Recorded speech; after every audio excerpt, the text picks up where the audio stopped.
اس کے حوالے سے انہوں نے کل بات کی. تو یہ لگتا ہے کل کی جو گفتگو تھی ان کی، اس سے یہ واضح تاثر ملتا ہے کہ مسلم لیگ نون جو بیانیہ بنائے گی الیکشن کے لیے، اس میں وہ عدلیہ کو نشانے پہ رکھے گی. وہ اسٹیبلشمنٹ کو کم نشانے پہ رکھے گی، اسٹیبلشمنٹ کے شاید ایک دو لوگوں کے اوپر وہ کو ہدف کا نشانہ بنائیں، لیکن وہ واضح طور پہ عدلیہ کے جو فیصلے ہیں مسلم لیگ نون کی قیادت کے حوالے سے اور پھر اوور آل بھی، اس کو مسلم لیگ نون اپنے بیانیے کا حصہ بنائے گی. اور دوسرا جو بیانیہ جو لگتا ہے کل کی گفتگو سے میاں نواز شریف کی، وہ یہ ہے کہ ان کی جو کارکردگی تھی 2013 سے 2017 تک، جب الیکشن مہم شروع ہوگی تو مسلم لیگ نون کی جو قیادت ہے وہ اس کو جو ہے اپنے بیانیے کا بڑا حصہ بنائے گی، اور وہ کمپیریزن کریں گے کہ 2017 میں میاں نواز شریف نے کس قسم کا پاکستان چھوڑا تھا، اس وقت پاکستان میں مہنگائی کی صورتحال کیا تھی، بے روزگاری کی صورتحال کیا تھی، ملک کی معیشت کس طرف جا رہی تھی، پاکستان ڈالر کے مقابلے میں پاکستانی روپے کی قدر کیا تھی، اور اوور آل جو معیشت کی صورتحال تھی وہ کیا تھی. اور پھر 2017 کے بعد سے لے کے اور اب تک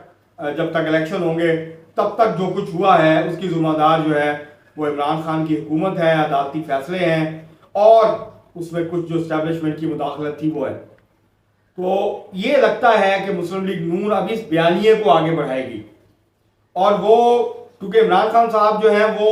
کوشش کریں گے کہ وہ اپنی کارکردگی پہ کم بات کریں اور جو موجودہ حکومت کی کارکردگی ہے اس کو نشانہ بنائیں، بین الاقوامی سازش اور جو کچھ ہوا ہے اب تک وہ اس کے حوالے سے جو ہے وہ اپنا بیانیہ الیکشن کے اندر لے کے جائیں گے.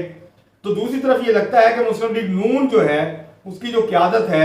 وہ واضح طور پہ الیکشن کے لیے جو بیانیہ بنائے گی اس میں 2013 سے 17 تک کی کارکردگی،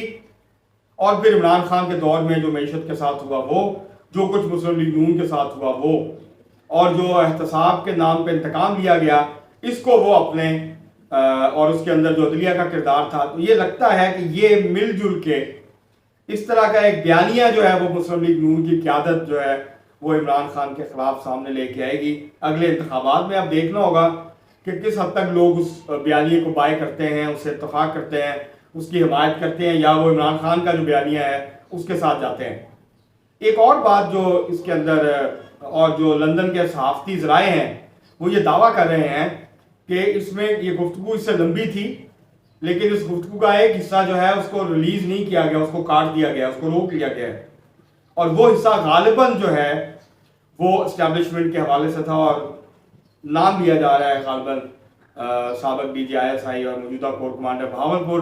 جنرل فیاض حمید کے حوالے سے، کہ شاید نواز شریف صاحب نے ان کا نام بھی لیا تھا اور ان کا جو کردار تھا اس کے حوالے سے انہوں نے گفتگو کی تھی. وہ حصہ ابھی